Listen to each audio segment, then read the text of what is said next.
എങ്ങനെയുണ്ടായിരുന്നു big boss? Big boss എങ്ങനെ ഉണ്ടായിരുന്നു വെച്ചാല് അടിപൊളിയായിരുന്നു. പറയാൻ വാക്കുകളില്ല. റിയലി അമേസിംഗ്, അമേസിംഗ് എന്ന് പറഞ്ഞാൽ അമേസിംഗ്. ഒരു ആംഗിളിൽ നിന്ന് ആലിയ ഭട്ട്, ഒരു ആംഗിളിൽ നിന്ന് കേട്ടിരുന്നു, ഇങ്ങനത്തെ ആരെങ്കിലും പറഞ്ഞിരുന്നു?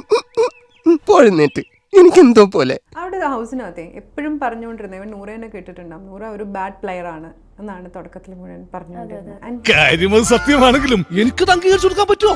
ഒരാള് ഗെയിമറും മറ്റാള് കുറച്ചും കൂടെ സൈലന്റ് ആയി, അങ്ങനെ ഒരു സ്ട്രാറ്റജി ആയിരുന്നു?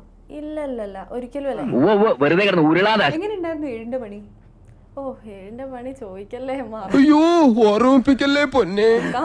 നിങ്ങൾക്ക് കിട്ടിയ ഏറ്റവും വലിയ 7ന്റെ പണി എന്താ അതിനകത്ത്? അത് ഡ്രസ്സ് കിട്ടാത്തത്, കോസ്മെറ്റിക്സ് അതൊക്കെ എടുത്തു വെച്ച് ബിഗ് ബോസ് വിട്ട് പോയിട്ട് എന്തൊക്കെ പഠിച്ചു? വെച്ചാൽ വാരി വലിച്ചത് എപ്പോഴും സ്വീറ്റ്സ് അല്ലെങ്കിൽ ജങ്ക് ഫുഡ് ഇതൊക്കെ തന്നെ എപ്പോഴും കഴിച്ചുകൊണ്ടിരിക്കും.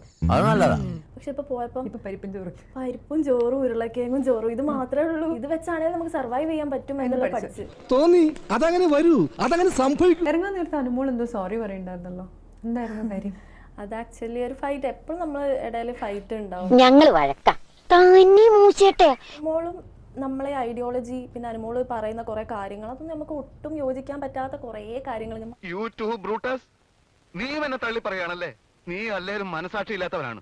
മണ്ടത്തരമാണ്, വിളിച്ചു പറഞ്ഞോണ്ടിരിക്കും. എനിക്ക് ചൊറിഞ്ഞ് വരുന്നുണ്ട് കേട്ടോ. ഇവളെ വിചാരം ഇവളാണ് എല്ലാം അറിയുന്ന ഒരു ആള് എന്നുള്ളൊരു വിചാരമാണ്. ശത്രുക്കൾക്ക് പോലും കൊടുക്കരുത്. പിന്നെ ആളൊരു പ്രശ്നം എന്താ വെച്ചാൽ തെറ്റ് ആക്സെപ്റ്റ് ചെയ്തുള്ള ഒരു ശീലമല്ല കുട്ടിക്ക്.